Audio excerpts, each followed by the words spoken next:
99 tips for a successful D365 implementation and the rise of low-code development platforms in Europe. Those are just two of the topics we'll cover here in episode number 8 of the Journey to D365 podcast. Welcome to Journey to D365, the podcast that covers everything related to Microsoft Dynamics 365 implementations. This podcast is not affiliated with Microsoft and covers the realistic truth behind D365 finance and operations and Business Central ERP implementation success. Whether you're new to the world of Microsoft or not, this podcast is for you. Now, here's your host, Eric Kimberling.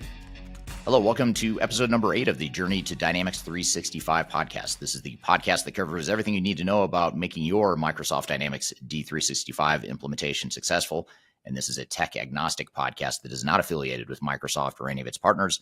We're here to share the good, the bad, the ugly as it relates to D365 implementations. My name is Eric Kimberling. I'm the CEO of Third Stage Consulting. We're an independent consulting firm that helps clients throughout the world with their D365 implementations as well as other ERP implementations as well. So thank you for joining us here today. Joining me as always is our co-host, Darian Fiakuski. Darian, thanks for being here. Yeah, thanks for having me. Looking forward to today's episode. Great stuff planned for you today. Before we jump into the agenda, though, just a couple of reminders that you can find new episodes of this podcast every week by going to journey2d365.com. You can also see all the past episodes at that same website, journey2d365.com. You can also learn more about our company, Third Stage Consulting. That's the company I work for. Third Stage Consulting is an independent consulting firm, as I mentioned. We're also the sponsor of this podcast, and the producer of this podcast is Major Tom Productions. So thank you for joining us here today. We've got a great show. We're going to get to a social media question that we received recently to start things off, and then we'll get into our newsworthy topic, which is the rapid rise of low-code development platforms in Europe. And then later in the show, I'm excited for our guest, who's going to be Pirmin Bircher. He's going to be joining us from Germany to talk about his experience with 99 tips for successful D365 implementations. More specifically, he's a consultant that has helped a lot of different clients or companies through D365 implementations, and he's also written a book on it. In fact, I have a copy here that I'll show you here in a second. It's called 99 Tips for Dynamics 365 Implementation. So that's going to be the topic of our interview later today. He's going to be on talking about what some of those tips are. So be sure to stick around for that. But before we jump into the rest of the content, what are the social media question, or what is the social media question that you received here recently, Darian? Yeah, we have a good D365 social media question here. This today is, hi, does D365 have a module-wise subscription or a granule-wise subscription? For example, I want my TMS and fleet management subscription, so I need to buy D365 SCM complete, or can I buy per as my requirement? It's a great question. And the last I was personally involved in a D365 negotiation, you could, in fact, split those out and call out different modules or sub-modules within that. However, having said that, most of the time, the VARs, the resellers, are going to try and convince you to buy more. So you just have to be aware that you'll be sold to, and you'll be given a bunch of reasons why you shouldn't just buy the more limited scope. But generally speaking, D365, you are able to break out the modules and purchase the modules independently. Now, the only caveat to that, though, is, and this is where sort of sales and marketing messaging from Microsoft and their VARs collide with reality. And the reality is that there are times where having certain modules on their own doesn't quite work from a integrated end-to-end business process perspective. So you do have to be aware of that. And I always find it helpful to look at your entire supply chain processes end-to-end. In this example, look at the entire processes, look at where you want to use D365 and which modules you want to use, and make sure that's going to work, that you're able to integrate those data points and those touch points to whatever legacy system you might still be using, or that it just feasibly can actually be built.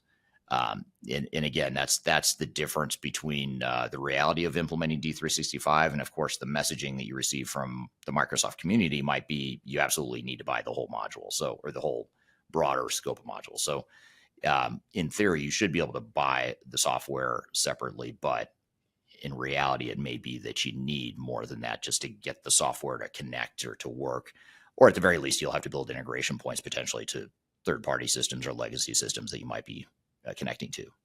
Yeah, that's a great takeaway, I guess, from this good question that we got on YouTube. I think that that's something that if companies are going through an implementation with D365 for the first time, they may not know. Is there any other parts to that where if D365 or D365 partner is trying to get them to purchase more, how do they manage that conversation? Well, usually the vendors and partners will offer a steep discount and give you a list of reasons why you should buy more. But I think the key is to really get a tech agnostic and objective view of the technology up against your needs to figure out if you really do need to buy more than you might need.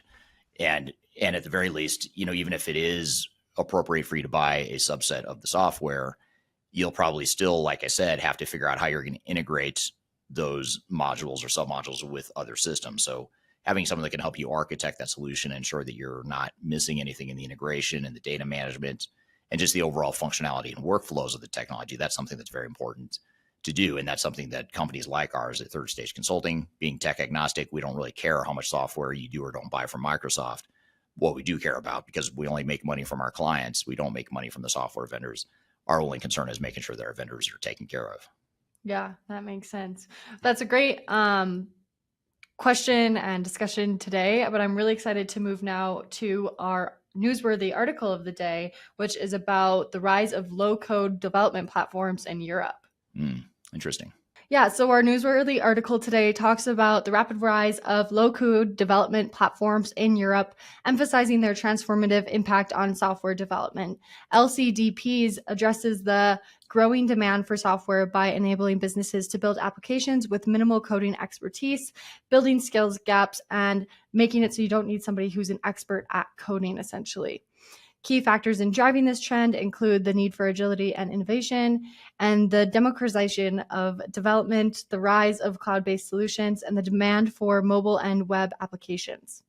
As European businesses increasingly adopt LCDPs, they benefit from faster development, reduced costs, and enhanced competitiveness. Eric, what are your thoughts on this market impact overall? How do you see the rapid adoption of low-code development platforms influencing the overall software development landscape in Europe? Well, I think it's actually a global trend. It sounds like maybe it's catching on a little faster in Europe, but globally, I'd say that the low code, no code platform concept is something that really opens things up and makes technology more accessible to more people. And you use the word, we were talking about how I can't pronounce complicated words like you said it, basically democratization. I know I'm mispronouncing that, misenunciation, but that word is a good one, even though I can't say it.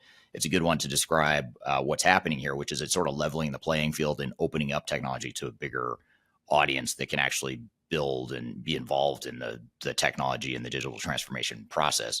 So I think it's pretty cool in that way, because now you can get more people within your organization involved and they can be a part of developing or building technology without necessarily needing deep IT skills. And more importantly, it also gives organizations control back. It gives them control of their own projects. It makes them less dependent on technical consultants that know the magic voodoo behind the scenes of how the software works. Now you've taken that dynamic out of the equation and allowed the organizations themselves and the end users and the business users to be able to configure and build technology that does what they want it to do without necessarily being handcuffed to outside consultants or your internal IT department. So I think it's a great thing, and I'm curious to see how it catches on over time. And I think it's a smart move by software vendors to focus on that within their platforms.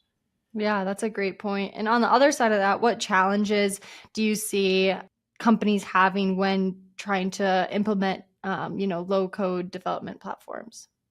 Well, that's a good question, because it sounds great in theory, but we do see clients that struggle a lot with it because it's such a mindset shift, because people are used to IT building stuff for them. They go to IT and they put in a help ticket, or they make a request of wanting some sort of functionality or capability, and they get it back from IT and it does what they want. So now you're not flipping the script, but you're sort of putting the power into the end users, like I said, into the end users and the business users, which I think is a good thing long term, but it could be a change management issue internally for a lot of companies that just aren't used to that. So it's sort of a cultural mindset shift that organizations need to go through. And it does put more onus on you, the client, to maintain that. So if you're configuring it a certain way and you're developing, and I use the word developing, I don't mean code development. I mean just developing the software using low code, no code. It puts more of the onus on you, the business, to do that rather than relying on IT or outside consultants, which again, long-term is good, but it can create some cultural and change management issues and disruptions in the short term as people get used to that model. Yeah. And speaking, of people, submitting tickets or used to the way their IT works, can low code development programs integrate with existing IT systems, or does it have to be a completely separate infrastructure that organizations develop? It can integrate. I mean, it depends on the platform we're talking about. Of course, there's a lot of the software vendors now are moving more towards this low code model, and a lot of those same platforms already have integration tools built to other third parties. So that it is a good point, though. Whatever system or systems you might be considering as part of a low code movement, or even if it's not a low code platform, you do want to assess not only the functionality of what the software does, but how you might integrate it to other tools as well. So I think that's a really important point. Yeah, absolutely. Well, good article today, but I'm really excited to get into this discussion about 99 tips for a successful D365 implementation, which I feel like is going to be super helpful. Yeah, absolutely. Yeah, this will be really interesting, and we're going to have Pirmin Bircher on the show, who's going to be joining us from Germany. He's someone who's been involved with many D365 implementations over the years. In fact, so much so that he's written a book on it. It's called 99 Tips for Successful D365 Implementation. And not coincidentally, that is the topic and the scope of our conversation that we're going to have here in just a few moments. I'm going to ask him about his book and some of his general experiences. We probably won't have time to get through all 99 tips, but we'll get through a good subset of it and share some of his insights with you. So we're looking forward to that conversation. But first, we're going to take a quick break. We'll be back with more of the Journey to D365 podcast.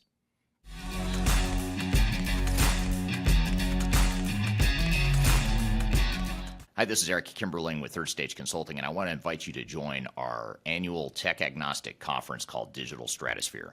Digital Stratosphere is a conference that features some of the industry's brightest minds, greatest thinkers, and it's a great opportunity to network with peers, other industry people, other CIOs, other project team members that are going through digital transformations or ERP implementations. We've got a great lineup of speakers this year. It's a 3-day event, a lot of great entertainment, networking opportunities. I'll be there as one of the keynote speakers, along with some of my favorite speakers in the industry as well, both within Third Stage Consulting, but also outside the company as well. So I encourage you to check it out and learn more. You can go to stratosphere2024.com to learn more about the event. You can see the agenda, the way it's shaping up, and you can see some of the past testimonials of people that have attended. And the event is October 2nd through the 4th, 2024. It's going to be based in Denver, Colorado, downtown Denver, beautiful downtown Denver in the fall, which is a great time to visit Denver if you haven't been. Again, stratosphere2024.com. Check out the agenda. Check out our early bird pricing for passes. And the other beautiful things, if you can't be here in person in Denver, which we hope you can, but if you can't, you can also join remotely as well. We have virtual passes available as well, so you're able to join from wherever in the world you might want to join from. So stratosphere2024.com, check it out, and I hope to see you there. The last thing you want to have happen is for your digital transformation to end up in court. I've been doing this for 20 years and I have seen everything. My name is Marcus Harris. I'm a software and technology attorney focusing my practice on drafting and negotiating software-related contracts and litigating software disputes across the country. Feel free to reach out to us at taftlaw.com. We'd love to talk to you about the litigation process and what you can expect.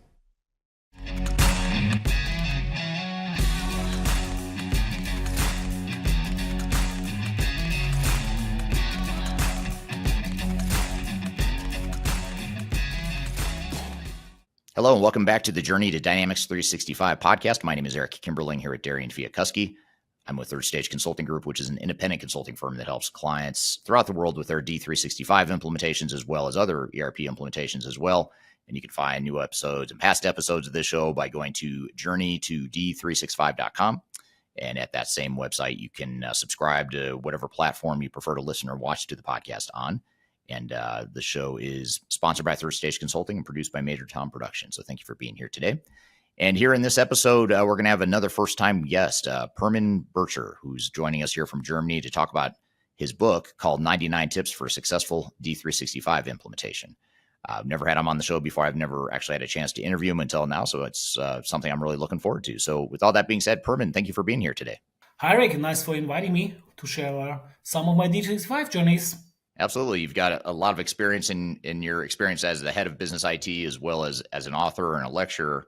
But maybe just to give the audience a bit of background about you, tell us a little bit about yourself and your career journey so far. Okay. I studied technical computer science some 30 years ago.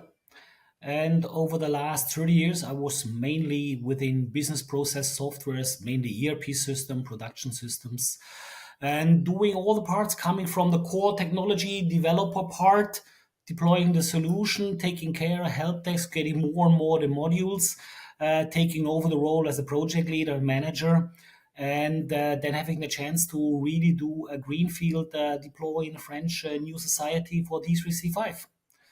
It was over the last 20 years, mainly the D365 Microsoft AX part.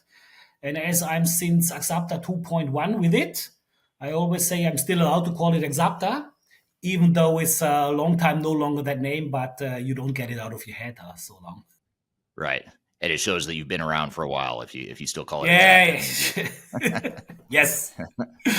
Yeah, 2001, the first touch with. Before a little bit JD Edwards, 5 years, which was also from the technology, a great solution. The quality was, a little bit not so good at that point of time, but technology-wise, were great solutions for the late 90s. Right. So you've had a lot of experience with not only Microsoft D365, but some of the legacy Microsoft products and non-Microsoft products as well. If you had to summarize, though, just to get us started and to set up the rest of our conversation here today, how would you summarize some of the things that are most important to make a D365 implementation successful? I think the very, very most important thing is know what you want to do. Know your why, the reason why you want to do. Know your company, where you want to go, what you need, and be sure that you do not believe everything which is told.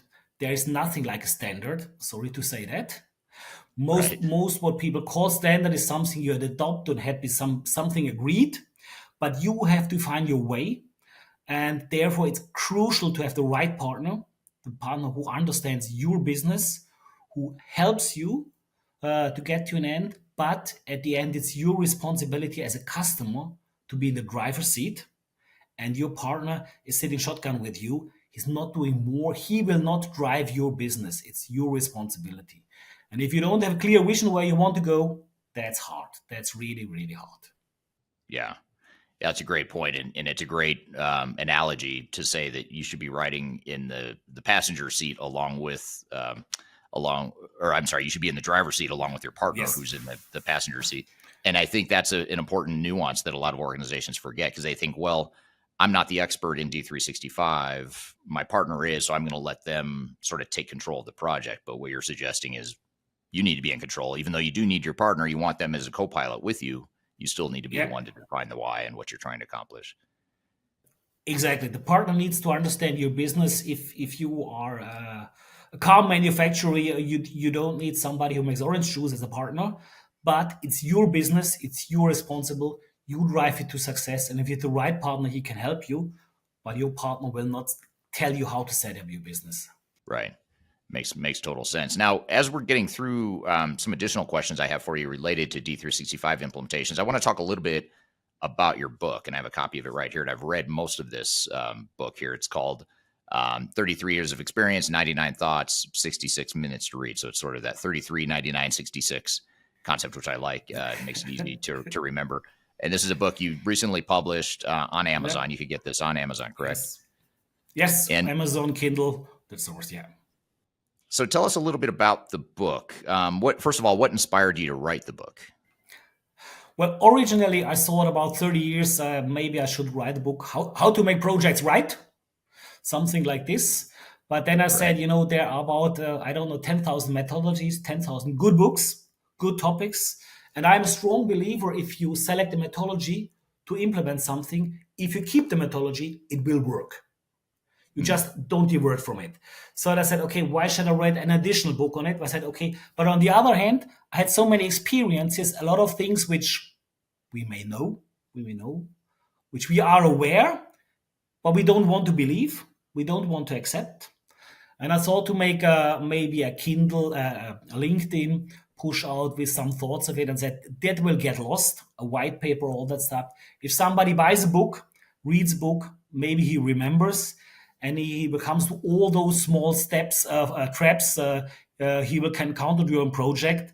And it will not solve your problems, but it creates an awareness of things which are long ahead of you, like the resources part. When you start those projects, typically everybody tells you don't need resources, everything is so easy. And somewhere in the middle of the project, you realize that the financial and employee resources are completely underestimated. So it's really something you need to be aware that will be crucial if you don't have the right resources. It's not all about financial part. It's also about the people. If you don't have them, it will be hard time. Or that when we do training and testing, we mix it together, but training and testing is so different. It's so different. Training is training and testing is testing. But sometimes with the pressure of time for delivery go live, we want to speed up things. And as we all know, multitasking is normally getting hell. Do step by step and keep that aligned with your plan. Right. Yeah, it makes total sense. So you have this in this book, the way it's laid out, it's really easy to read. First of all, I mean, it was something that didn't take long to read. Some might even read it in less than 66 minutes, depending on how fast you read. But what I really like about it is that it covers, as I'm flipping through it here, if I look at the table of contents here and look at the content that's in here, you have a lot of strategic lessons and things that are more, I'd call them digital strategy sorts of best practices and lessons. And then you get all the way down into the details of some of the components of a digital transformation or a D365 implementation. What are, of the 99 lessons that you have, or the 99 thoughts that you outline in this book, do you have 2 or 3 of those that you feel like those are your favorite ones, or the ones that are most important? Well, I think the one is the digital shit does not smell. I think that is really something. That's really something which we really need to take care. If we want to go digital transformation, do something digital. Just take the old process, take a software, hit setup, and use it. It will create the same issues and problems that you have before, just in a different color. And I think that is the most important part. If you go for real change with a software system, put time and invest in analyzing the processes, how you want to be the processes in a digitalized world, and don't digitalize your processes. Yeah, that's a good one. So in other words, D365 or any other sort of ERP technology is not going to fix your business for you on its own. Is that correct? Never. It will never fix. You have to have a vision and a clear way, and then it will work. How many companies did install ERP systems to get a stock level in control? If they didn't put in the right measures and the right procedures and arrange their warehouses, it never worked. Right. So you have to have a tool set with an ERP system, but if you don't use it properly with the right mindset, you will also fail. Right. Yeah, it makes total sense. Now, I want to get further into some other implementation lessons and best practices and things of that nature. But before we sort of jump into some additional questions, just to transition there for a moment, what are some of the considerations that organizations should keep in mind if they're still on the fence about which version of D365 to deploy? Because I know there's some organizations that are torn or on the fence between deploying D365 F&O, which is their finance and operations package, which is sort of their bigger solution, the more robust solution that larger organizations will use. And then there's Business Central, which is another version of D365, which is more commonly used by smaller and mid-market companies. What are some of the considerations that people should keep in mind if they are still trying to decide between the two options? Well, if you go a little bit in the past, that's important to understand. In the early 2000s, Microsoft acquired Solomon, Great Plains, Navision, and the AX solution, and they wanted to move it into one code base, into one ERP system.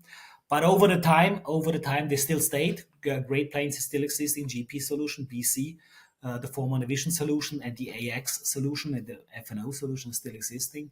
But over the time, Microsoft invested most of the energy, most of the money and development in the former AX solution, which is now the D365 F&O Finance SCM solution, which is, I would say, the lighthouse from the Microsoft ERP products. If I remember right, about 5 years ago, there was even a thought about from Microsoft to no longer develop the BC solution, but then the pressure from the market was high enough to continue. I just read the other day that the grain brain solution is now at the end of life, I think in 2026 or 7. Yes. It is announced. And I could imagine that the BC solution will be something which also would go to the end of life in a couple of years. So investing now in BC, I would judge maybe not the best idea. Maybe not the best idea. The D365 F&O is highly scalable. Right. We just deployed it in a 100 employees company, in a pharmaceutical company in France. So it's highly scalable, adoptable, what you need, and therefore really BC. From my point of view, if you really do a new investment, think twice before you go to BC. Yeah, that's good advice, because I think a lot of organizations think, well, Business Central is a smaller SaaS, cloud multi-tenant SaaS solution that is more comparable to, say, like a NetSuite or one of those types of solution, one of the smaller cloud or SaaS ERP solutions. Some organizations think, well, that's more right-sized for my organization. F&O might be too much for what I need. I think that's the challenge that a lot of organizations have. But what you're saying is that Business Central may not have a long future based on the investments of R&D and where they're investing their innovation and that sort of thing. I would imagine, yeah, it's maybe a turnkey solution for smaller businesses where really have to be the BC part.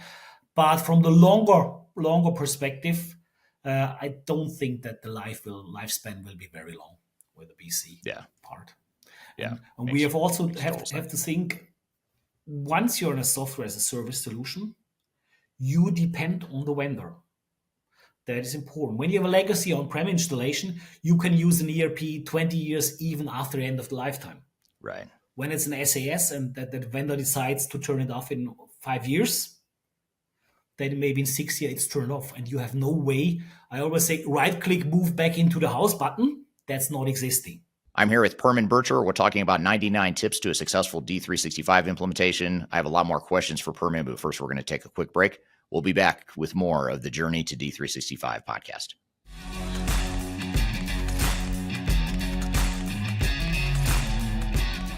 I'm excited to share our newly released 2024 Digital Enterprise Operations Report. This free download is available on the Third Stage website at thirdstage-consulting.com. This report is truly packed full of technology-independent and agnostic insights for your project to ensure that you're strategically optimized for success. Download your copy today with the QR code in front of me or visit our website for more details. Hi, this is Eric Kimberling with Third Stage Consulting and your host of Transformation Ground Control. I want to encourage you to read our Guide to Organizational Change Management. It's a free report or free guide that we publish. It's one that I actually wrote that talks about best practices and lessons learned as it relates to change management. So as you know, on this podcast, we cover a lot of stuff related to the human sides of change, organizational change management, including training, communications, org design, all kinds of stuff as it relates to change management. So if you're trying to learn more about change management or you're looking for more direction and ideas on how to get started on your change management strategy and your overall journey, be sure to check out this guide. You can read it by scanning the QR code on the screen in front of you or in the links below for this particular podcast episode. You can find a link to take you to the page that will allow you to register to go ahead and download that and read it for free. So be sure to check it out. It's the Guide to Organizational Change Management, written by yours truly. I hope you enjoy it. Let me know what you think, and hope you enjoy the rest of this episode.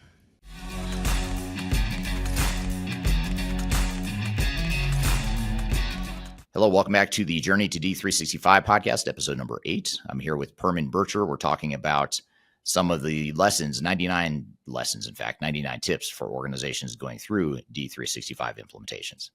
You mentioned that how you've been involved in the Microsoft ecosystem for 20 years now. So you've seen the acquisitions of Exapta and Navision and Great Plains, Solomon, all the different systems that Microsoft acquired and then started to move towards this common code base that is now D365.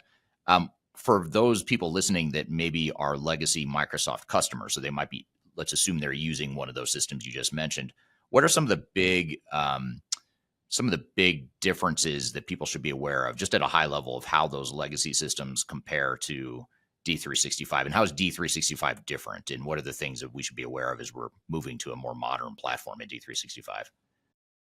Well, when you come from the AX part, the AX 2012, and you go to D365, let's say from the look and feel, it got very fast you're in there because it is more or less a cloud-based solution. So that's an easy learning curve.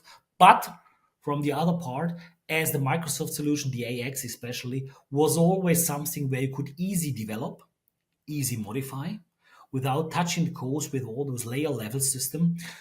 We had the habit to very easy do any requirements on the development and changing the system rather than changing the processes, changing the system, which is now still possible with the D365. You have the possibility to overlay the original Microsoft code. That's not an issue. And also from the development tools, and developer will relatively easy feel well for that transition.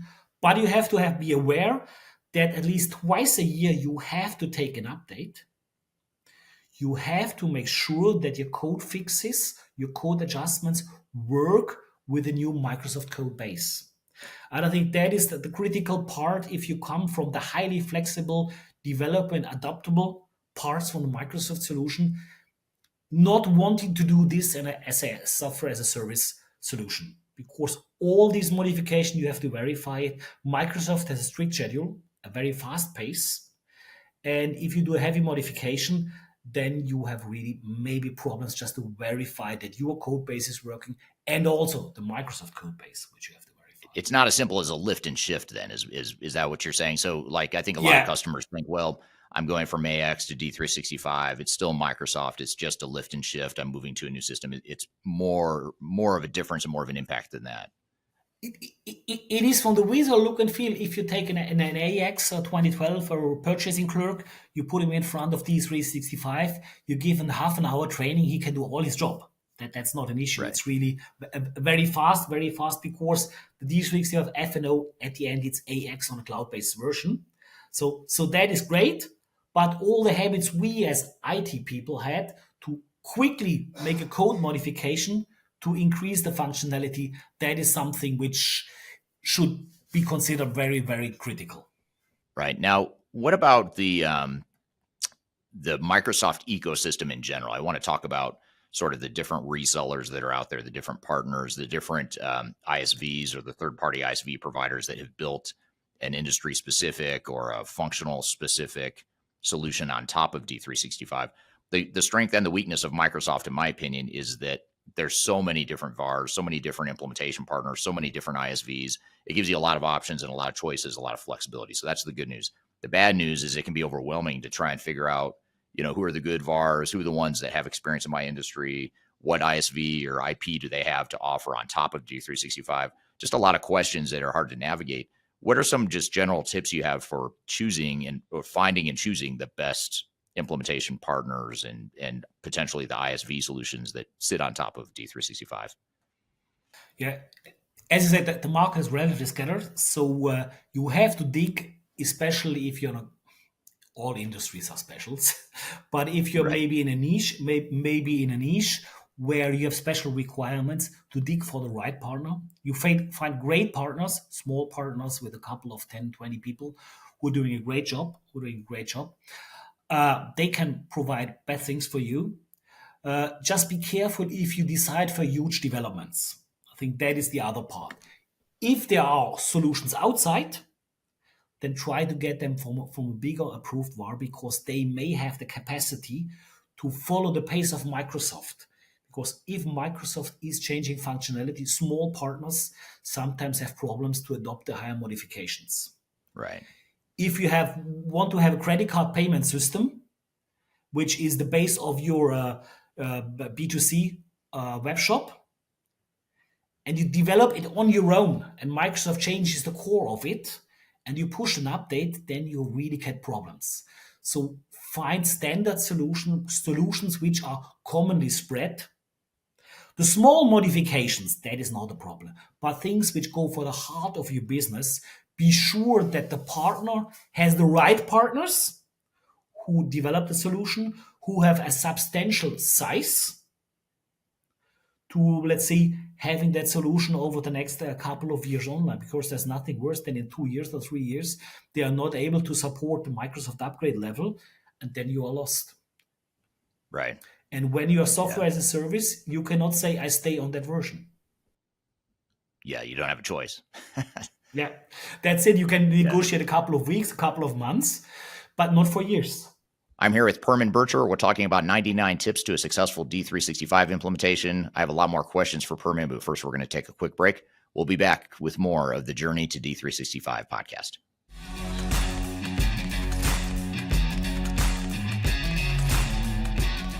If you are involved in any sort of digital transformation or business change initiative, you will want to download the Digital Transformation Report. With its comprehensive overview of business and technology trends and best practices, this report is a must-have guide for any transformation project or executive team. Download this free report by visiting Third Stage Consulting at thirdstage-consulting.com. You can also visit our website to learn more about us or download independent reports, videos, and other best practices. Again, visit thirdstage-consulting.com today to learn how you can take your transformation to the third stage of success. Are you looking for ways to promote your product or service to enterprise technology decision makers and influencers throughout the world, like the ones who listen to this podcast? Major Tom Productions creates media, events, and influencer marketing for B2B technology providers. Our productions are exciting, educational, disruptive, and effective. Most importantly, they create results. Our content is unlike any other in this industry, engaging, influential, and trusted by technology buyers and influencers throughout the world.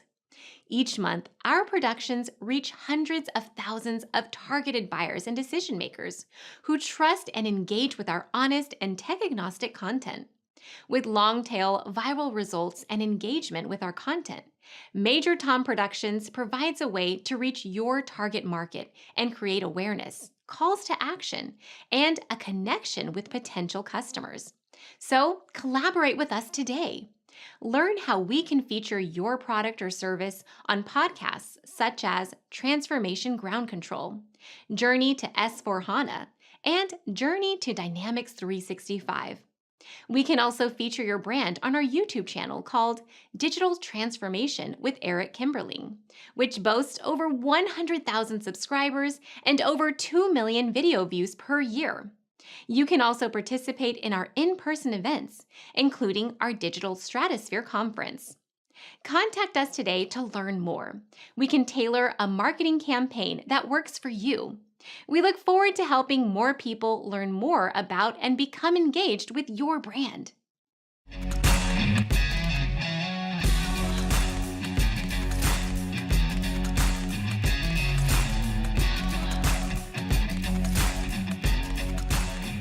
Hello, welcome back to the Journey to D365 podcast, episode number 8. I'm here with Pirmin Bircher. We're talking about some of the lessons, 99 lessons, in fact, 99 tips for organizations going through D365 implementations. And you mentioned how, you can find some good consulting or implementation partners that can address the technical implementation component of your project. You can find some nice, good small ones, but there's also big ones, and there's a lot of partners in between. Do you have any tips on how to find those partners? I know a lot of times people say, well, I'll just reach out to Microsoft, but the reality is Microsoft they're not always a good source. Microsoft will. They don't even. They know will not. And they will not mess up. So I think the good thing is there's a large community out there, Microsoft Dynamics communities. If you starting point there, digging for contacts, you're relatively fast get in contact with a couple of people who have also not a direct economic interest in sharing their advice and giving a knowledge that these partners have good knowledge in that branch, in that specific particularity where the other ones have there. So I think even though it's a scattered world, I think there's not too much fight between the partners. I think that's the other part. Everybody knows the claims. And if it's not my claim, I will not dig in there because I just can't support it. Right. Yeah. And really think what is important for you. Is it maybe the physical location? Is it the language? Is it The size, maybe if you're a very small national company, then you don't need a very international partner. If you scatter all around the world, then you need a partner who is maybe in multiple countries or multiple continents available. So there are very fast a list where you can eliminate smaller ones or bigger ones, just to be sure. I think smaller ones, generally speaking, have maybe the advantage of being agile and flexible. Right. Because they are motivated to solve issues, where the bigger ones, when you deal with their machine, if it works, it's great. If it's great, if you are flexible, maybe you cannot deal with a big machine. And the big machines are going to cost a lot more oftentimes too. You're going to spend more money. Yes, exactly. And that's the other part. For you, if you want to implement the D365, check that your project manager, you maybe even have an independent project manager, which is not from the customer side and not from the vendor side, who can challenge both sides. Is what the ISV offering really something which fits to your company? And on the other hand, challenge your internal demand. Is it really something which makes, at the end, let's say, sense for the business? Because when something is new, people go like in a candy store and they see all the stuff there and they just want everything. Right. And sooner or later, daddy has to pay, or they have stomach aching. So both of these things. And if you have somebody who's steering you around, who is not a direct economic interest because he's the partner, or an economic interest because it's the internal part, can be very helpful. We did it for the project, and I was very happy to have that independent project manager to really challenge both sides. Fair enough. Right. Yeah, the technology agnostic, independent, objective advisor role is important. And just as a shameless plug, that's what our company does at Third Stage Consulting. We're independent tech agnostic, and that's how we help clients during the implementation, is to play that independent program management role. Speaking of technologies that might present somewhat of a candy store effect for our customers that are implementing D365, how about Copilot? Are you seeing organizations use Copilot and some of these AI enhancements that Microsoft is so heavily involved with? What are your thoughts on Copilot and how it's being adopted or used or not by organizations? Well, I think here, as you're with the D365 ecosystem and the permanent update, you just get it. You don't have a chance. Right. That's the interesting part, because before, when you're a legacy system on premise, you need to decide for the updates, do you want it or not? So you just put out the technology and you can play around. Right. And go there very fast. So I think that is really an advantage, if you want, that you get all the access to the new technology at a very high pace.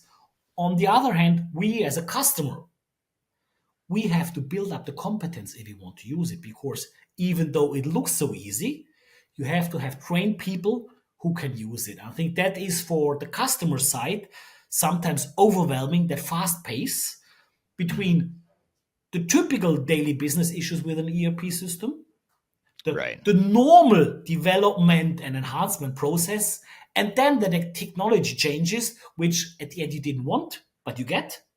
Right. Makes it sometimes troublesome to follow up that pace. And we are a pharmaceutical company, so we have some legal problems with regulatory authorities. So Copilot and all things are not easy to use in a pharmaceutical company. But I'm curious when we have done with the upgrade, at least to play around to see what is possible. Yeah, it's a great point. Oftentimes there's regulatory and data privacy and confidentiality concerns that you have to think about as it relates to Copilot. And I'll be curious to see how Copilot evolves and becomes more embedded within organizations that are using D365. I'll just be curious to see how, what additional use cases we start to see in the industry. Now, something you mentioned in your book, again, this is the book you can find on Amazon, 33 Years of Experience, 99 Thoughts, 66 Minutes to Read. Pirmin Bircher is our guest and our author's name. But in the book, you allude to change management and how organizational change and just the human people side of adoption is so important for any sort of ERP implementation, but in some ways even more so for Microsoft D365 implementations. What do you see as the biggest change management and people challenges as it relates to D365 implementations?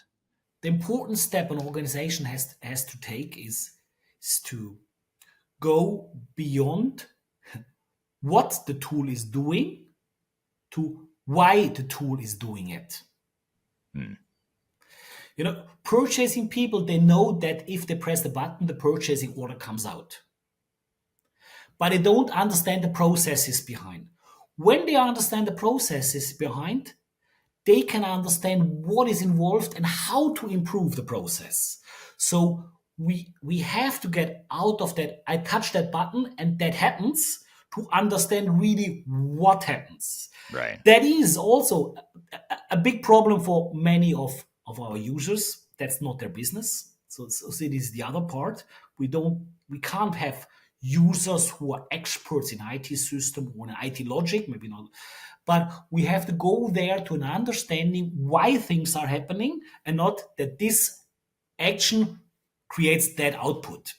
And I think that is the big challenge, because with the pace of new functionality, with the speed of change, if you just know that clicking on that button works, you will get lost.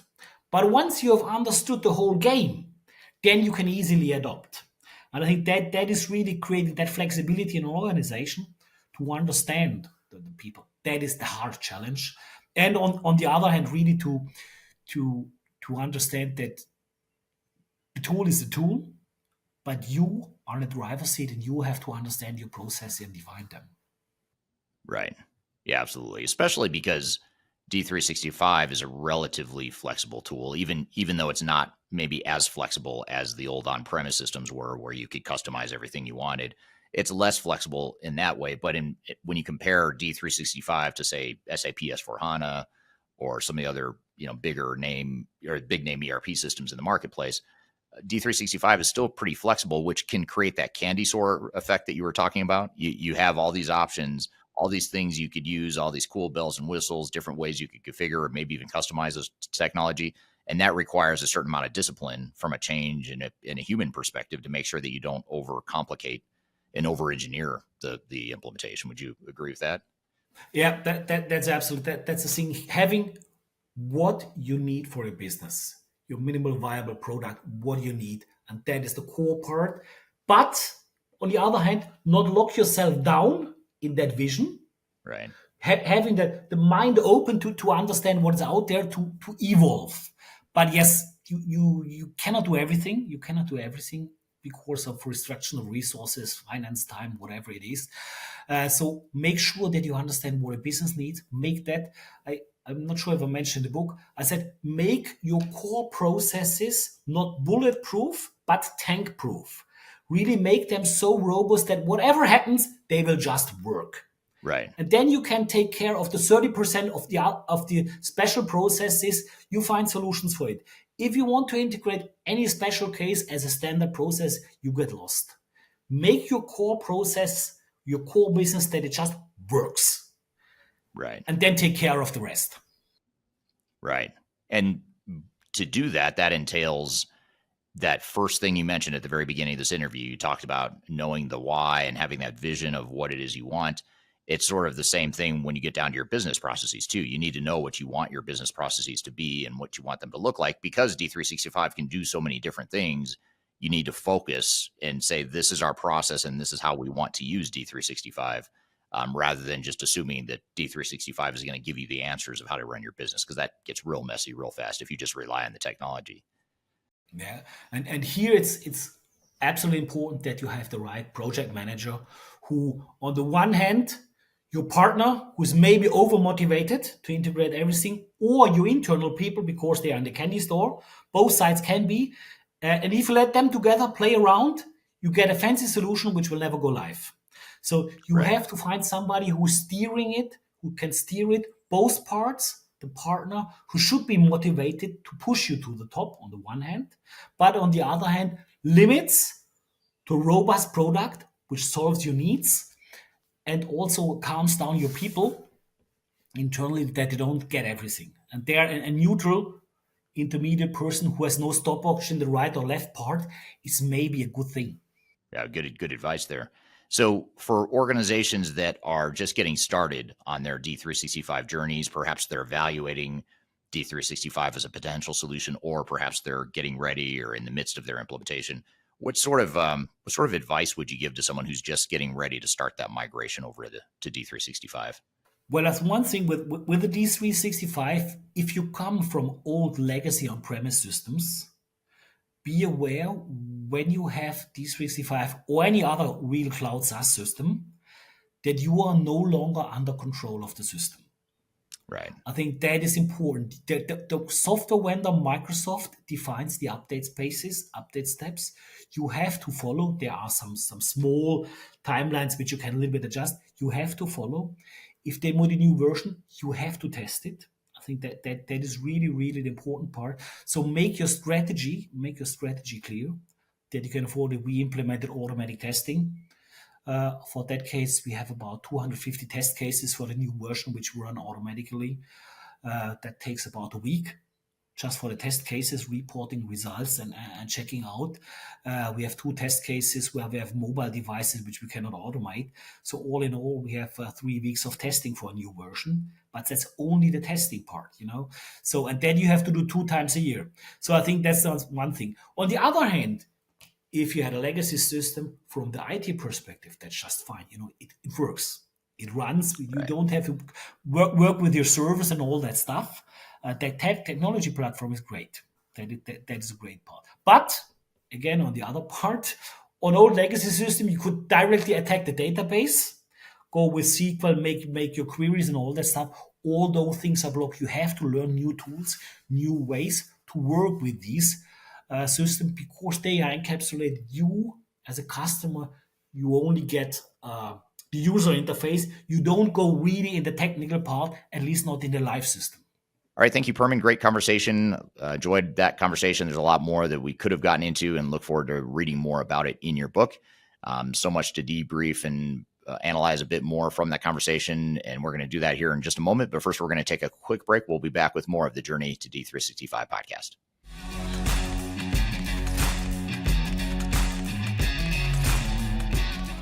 I recently published my first book. It's called The Final Countdown, Strategies to Reach the Third Stage of Digital Transformation.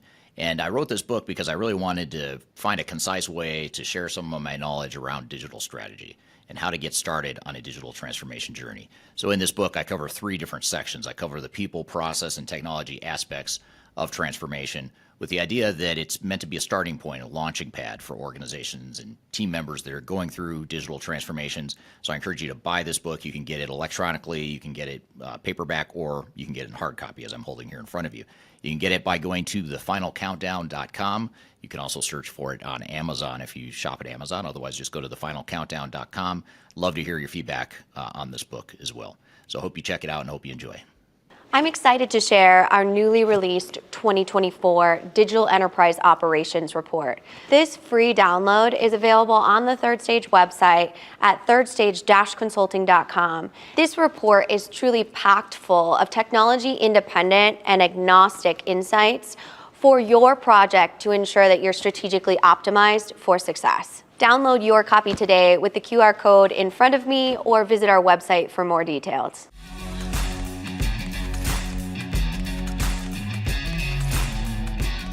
Hello, welcome back to the Journey to D365 podcast, episode number 8. You can find new and past episodes of this show by going to journey2d365.com.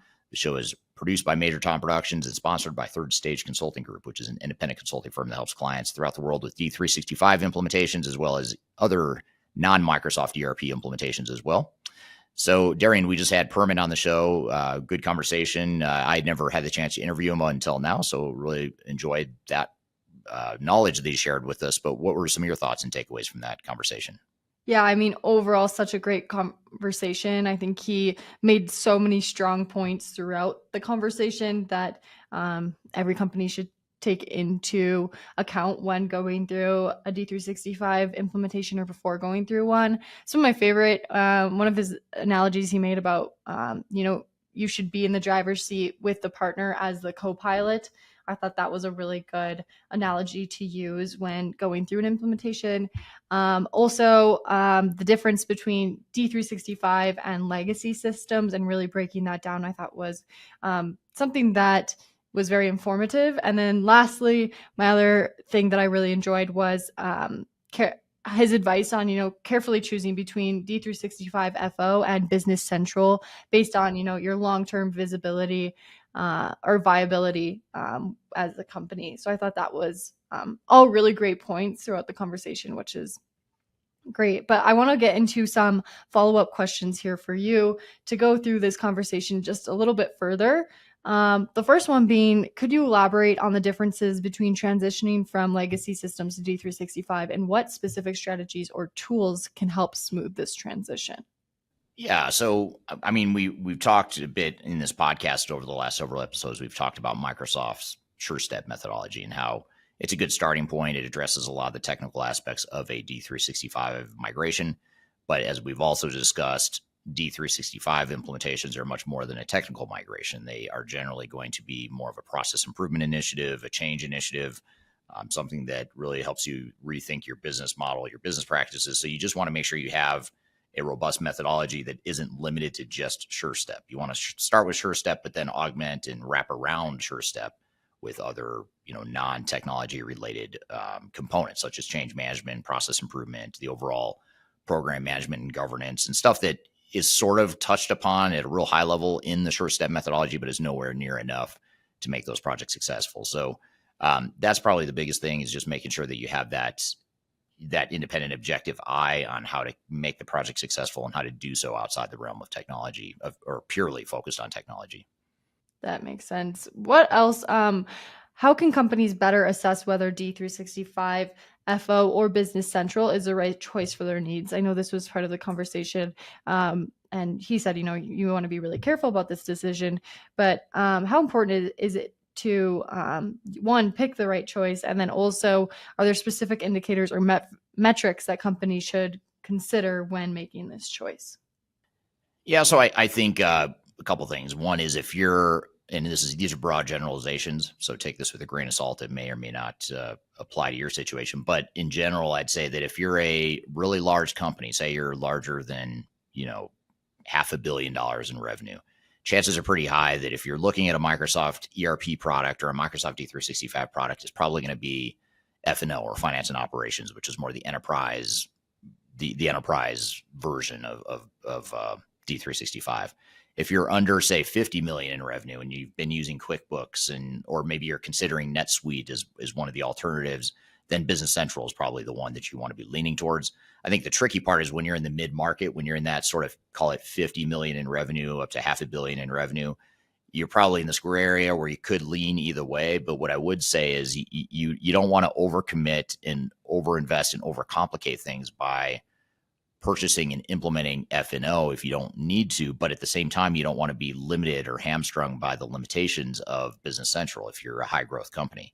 So it's a little bit more tricky in the mid-market, and I think that's where you sort of see these two products coming together and overlapping a bit, where we have some clients who are right there in the mid-market where they could go either way, and so you end up thinking more longer term about, what do you think you're going to be in 3 or 5 years? Let's go with that, because that's probably going to be a better indicator than where we are today. Now, if you're a pretty flat organization and you're growing pretty, steadily, but not super aggressively, you don't envision yourself being a multi-billion-dollar multinational company anytime soon, then Business Central would probably suffice.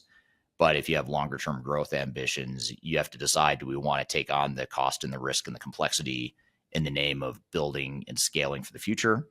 Or do we want to go perhaps with a low-cost, low-risk route that might limit ourselves longer term and might actually just necessitate the need for another ERP implementation or replacement in the future? And so that's the sort of mentality or the mindset and thinking process you need to go through when going through that decision process.